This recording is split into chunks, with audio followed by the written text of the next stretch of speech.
Ever wanted to bounce around an HR issue with a knowledgeable lawyer? Well, now you can. Welcome to We Have This Employee, workplace scenarios from CIE Legal's HR lawyers, where Andrew Marr and Ines Balint chat about their perspective on an HR hot topic.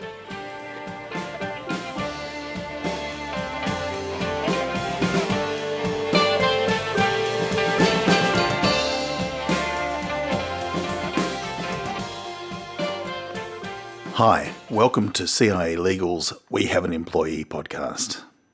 In this podcast, we'll be talking through various HR scenarios from an employment law perspective and giving you our thoughts and some commentary and having a general discussion about some of the issues that arise in those scenarios.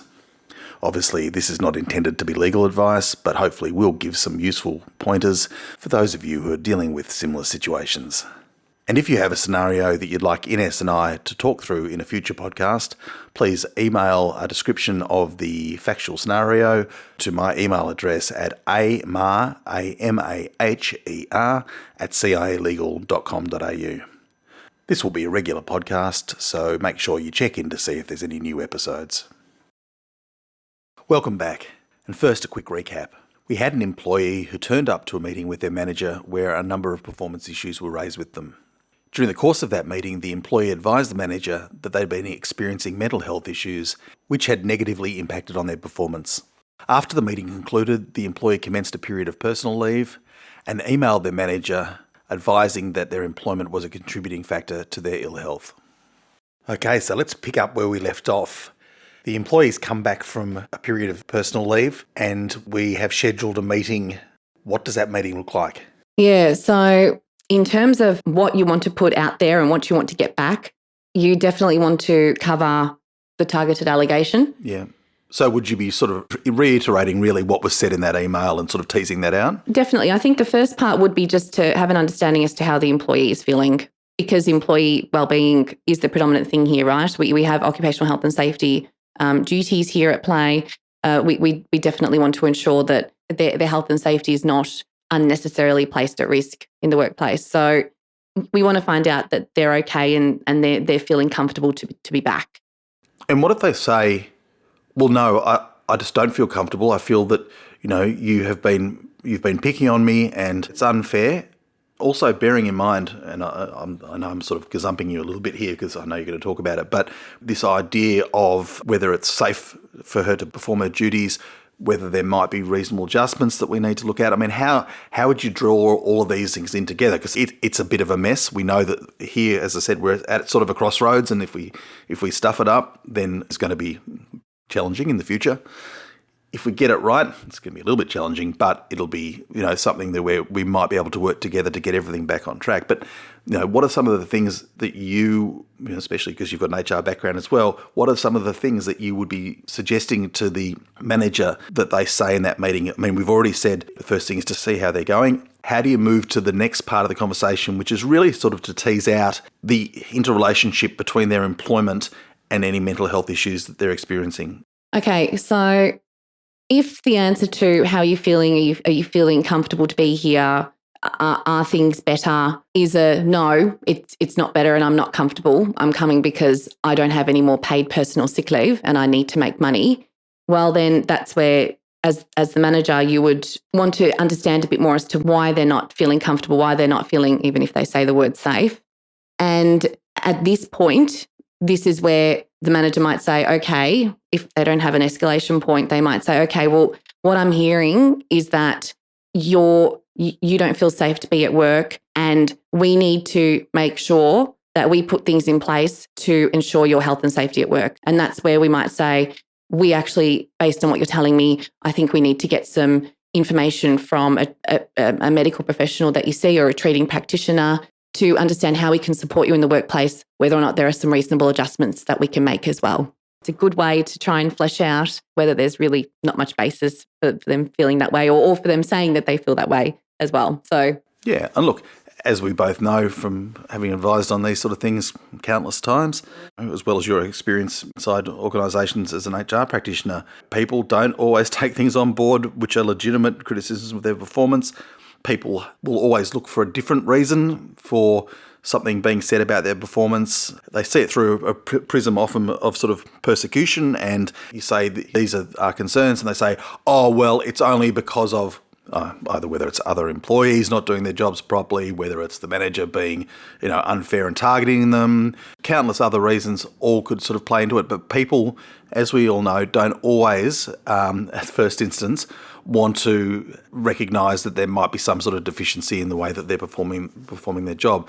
And you've just hit on that. It may well be that when looked at objectively, the person's concerns about how they're being treated, they don't have substance. They're actually not supported by the facts, but their perception is such, and especially if they are suffering from some mental health challenges, they may feel persecuted, they may feel particularly vulnerable, and so even if the manager's doing exactly the right thing and communicating in a completely reasonable manner, it may well be perceived by that person, because of the mindset that they're in at that point in time, in a way that doesn't really reflect the objective reality of what's going on. But that's going to be the great challenge here, because if the person's performance doesn't improve, well, at the end of the day, an employer does have the right, as you said earlier on, does have the right to expect its employees meet a minimum level of performance. And if they don't, then disciplinary action that might ultimately end in the termination of their employment. There may be no alternative but to go down that path. And so we've got to this point where the person perceives that their treatment has been unfair, but objectively it's not unfair. How do you push forward? Because the great challenge is you can't just treat this employee as a protected species and let them underperform while we expect all their co-workers to perform at a different level, bearing in mind that if they do have a disability, there are obligations at law to look at reasonable adjustments. But how do we get to that next stage? Because it is challenging. This is, as I said before, this is sort of the crossroads. And how do we get, if we listen to their responses, don't really feel that they don't have much substance? How do we move to the next point? What do we do next? Well, if the employee is willing to contribute to that discussion and to look at ways to move forward together in terms of how to communicate, how to do things, at that point you can go back to talking about the initial performance concerns that existed. Because again, let's work through it together. Look, this is what I observed. Talk me through, this example. What do you think? How do you think it could work better? Really that collaborative approach. Hopefully from there, that would be it. Then everyone goes back and the performance improves and everyone's happy chappy. Yeah. But as we both know... So that's if it happens positively. Yeah, that's right. In a perfect world, but as we all know, the world is far from perfect. But look, all jokes aside, to bring it all together, we've got two outcomes that we're seeking really as the employer here. One of them is going to be to comply with our obligations to provide a safe workplace and safe work practices, and therefore to also minimise risk to the business of workers' compensation claim that can't always be avoided. It's a no-fault system. Sometimes they're filed and accepted, even though the employer's done everything right. But the other thing about it is we do want to address this person's underperformance, and ultimately, if it cannot be addressed successfully, to exit them from the business. Definitely, because at the end of the day, you've employed somebody to do a job. And so this is where we start talking about inherent requirements as well, potentially.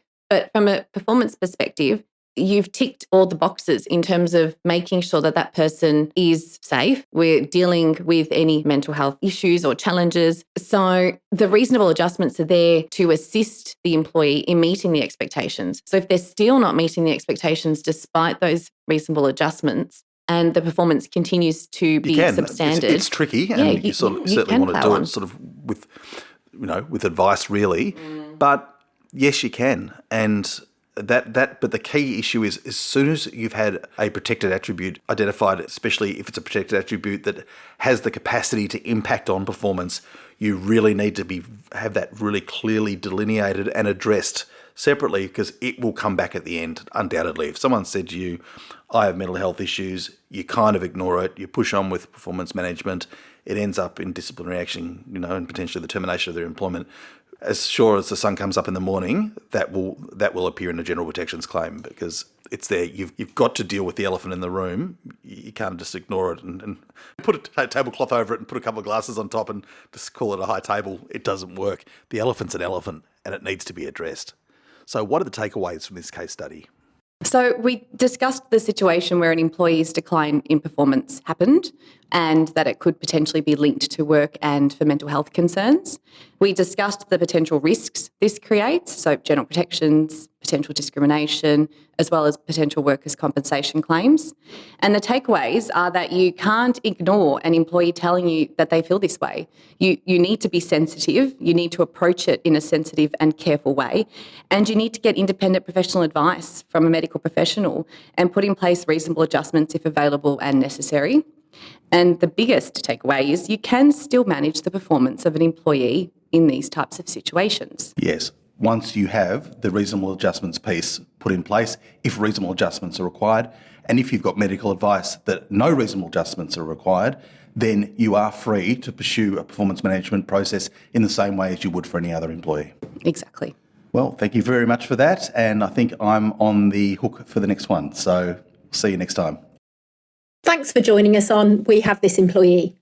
If you like what you've heard, please subscribe, leave a review, and share this episode with your colleagues. You can find this podcast and all episodes in the series on our website, www.cielegal.com.au, on LinkedIn, and all the usual podcast hosting platforms. Until next time, thanks for listening.